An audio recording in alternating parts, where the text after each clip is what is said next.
Olá, tudo bem?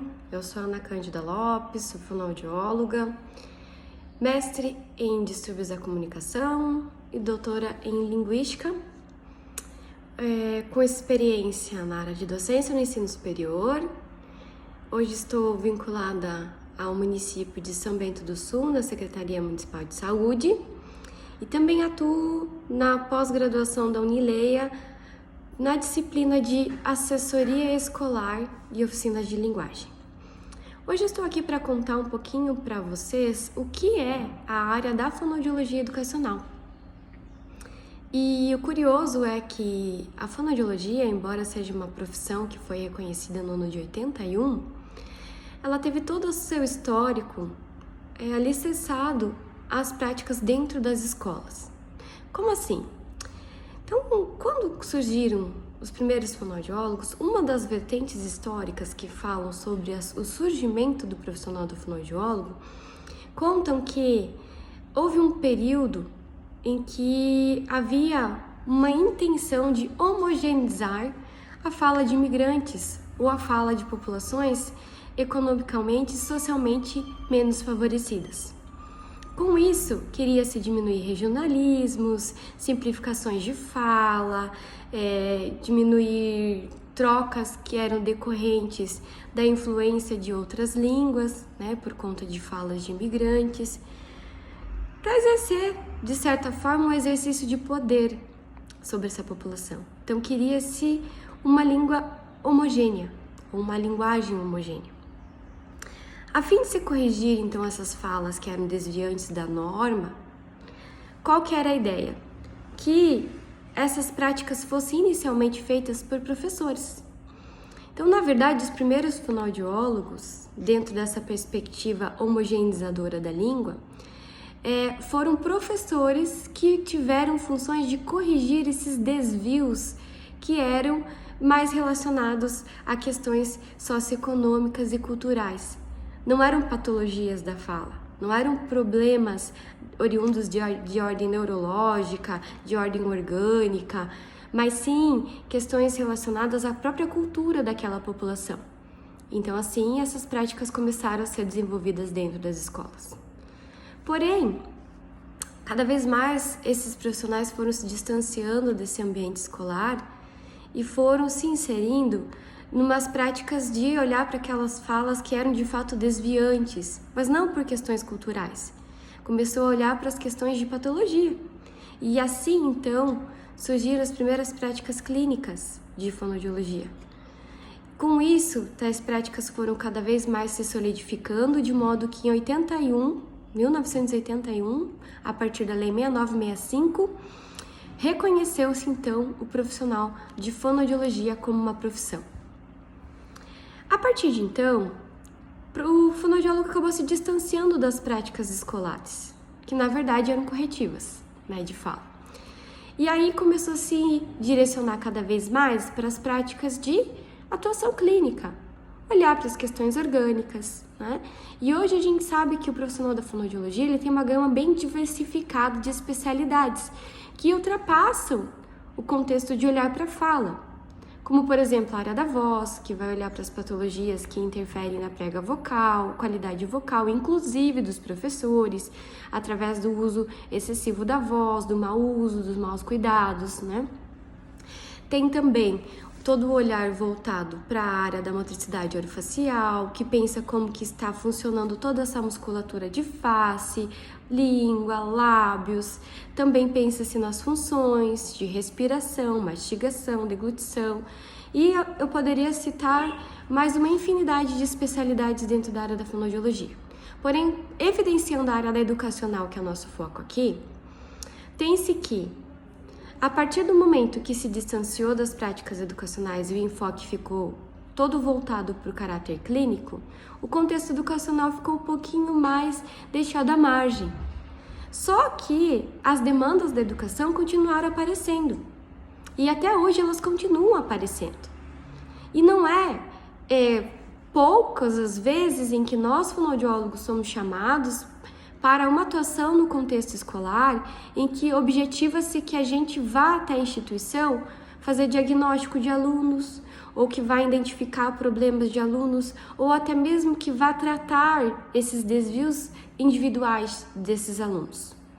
Porém, eu quero deixar claro que a partir do momento que as reflexões sobre as novas demandas educacionais e os novos fazeres da fonoaudiologia começaram a ser colocados em pauta, este olhar clínico dentro da escola deixou de ser evidenciado e passou-se então a olhar para as instituições escolares com um olhar de promoção da saúde ou promoção do desenvolvimento daqueles sujeitos que estão dentro dessas instituições. Pensando em educação infantil, no ensino fundamental 1, o olhar é todo voltado para o desenvolvimento da linguagem, aquisição da leitura escrita, maximização das potencialidades comunicativas e também para aqueles alunos que estão tendo já dificuldades nesse processo, como os alunos de inclusão, favorecendo o processo de inclusão, tendo uma atenção para os alunos de atendimento educacional especializado, salas de recurso, entre outros. Mas não é um enfoque clínico que nós teremos nessa instituição. E isso vem embasado por resoluções e decretos do Conselho de Fonoaudiologia, de modo a dar um respaldo legal para o profissional de que a escola não é lugar para fazer clínica. Em 2010, o Conselho reconheceu a especialidade de fonoaudiologia. E dentro dessa especialidade, a principal atribuição do fonoaudiólogo é favorecer o processo de comunicação e de ensino de aprendizagem dos alunos. Para isso, o que eu posso fazer? Eu posso contribuir desde olhar para aquela instituição que eu estou atuando e identificar fatores que vão prejudicar todo esse processo comunicativo e de ensino e aprendizagem do aluno e assim propor ações que venham a minimizar esses efeitos sobre esse aluno, tá? Então o diagnóstico não é do aluno, o diagnóstico ele é da instituição em qual eu estou atuando, verificando as condições desfavoráveis da instituição para esse ensino e aprendizagem. Outro aspecto é olhar para aqueles alunos que estão em processo de inclusão e propor ações de favorecimento da comunicação, favorecimento de ensino da aprendizagem. Isso envolve, por exemplo, pensar em métodos alternativos de comunicação para aqueles alunos que não apresentam oralidade ou que apresentam dificuldades na oralidade, métodos adaptativos que venham a contribuir também para esse ensino, para essa aprendizagem desse aluno que está nesse processo de inclusão.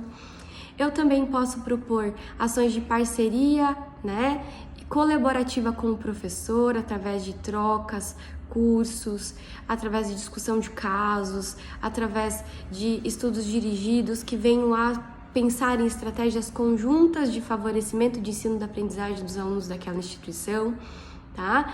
Eu posso contribuir com o meu conhecimento fonoaudiológico das diferentes áreas da fonoaudiologia e assim fazer trocas com os professores acerca de fatores que podem vir a favorecer o desenvolvimento da linguagem e da aprendizagem de todos os alunos. Então o enfoque ele não é voltado para o individual. Cada vez mais dentro das escolas, o fonoaudiólogo se desvincula daquele olhar individual, de fazer triagem, de identificar patologias de um aluno, e começa a olhar por práticas de promoção da saúde de maneira coletiva. Promoção de saúde em linguagem, promoção de saúde em comunicação, promoção de saúde de ensino-aprendizagem e nas mais diferentes áreas da fonoaudiologia, como também a audição, e outras áreas mais. Então, o nosso olhar, ele parte para o coletivo. E aí você pode me perguntar, Ana, mas é proibido fazer clínica dentro da escola? É proibido. E não é só as questões de terapia. Eu não posso tirar um aluno de sala e levá-lo para uma salinha separada dentro de uma secretaria de educação ou dentro de uma escola e fazer terapia individual com esse aluno, tá? Não é o foco. Quando acontece de ser identificado pela equipe escolar pela qual o fonoaudiólogo faz parte, e ele deverá encaminhar esse aluno para os serviços de saúde especializados e assim, então, realizar o diagnóstico daquele aluno na Secretaria de Saúde, nas clínicas particulares, para onde é que esse aluno for buscar a sua ajuda, tá? A escola ela vai favorecer de uma maneira olhando para o coletivo. Posso sim pensar em planejamentos de ações que possam ser realizados pelo professor, que vão favorecer o desenvolvimento dos alunos que têm dificuldades. Posso pensar em auxiliar na elaboração de materiais adaptados, de planos de educação individuais, né, planos de ensino individuais, mas o enfoque sempre é pensando em maximizar potencialidades e não diagnosticar esse aluno, tá? Outra questão que vale a gente pensar é que, de uma maneira muito ampla, o fonoaudiólogo pode estar colocando ações que venham sendo realizadas em formas de oficina, em formas de atividades específicas, que venham a contribuir com o desenvolvimento de todos os alunos.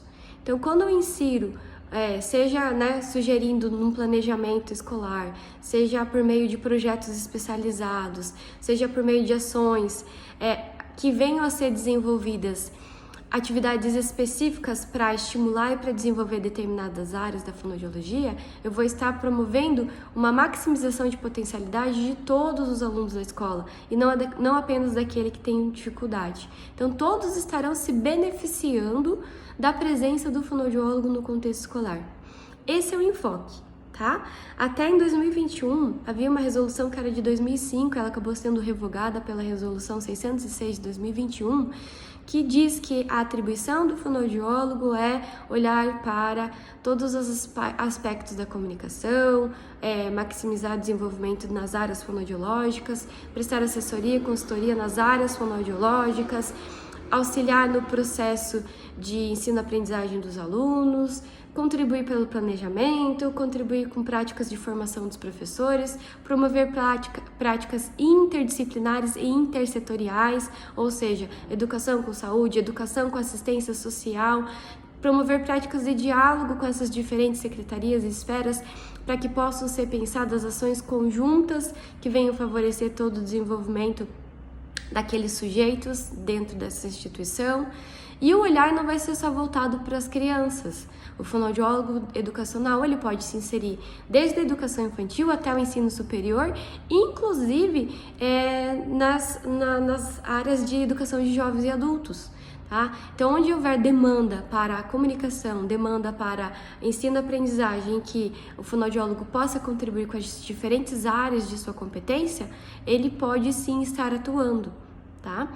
Então, cabe só reforçar que o fonoaudiólogo, ele sim saiu da escola com práticas corretivas de fala, foi para a clínica com uma evidência muito forte, né, de se tratar patologias de linguagem, e ele tem retornado para a escola, mas o olhar é totalmente diferente daquilo que o percurso histórico iniciou, tá?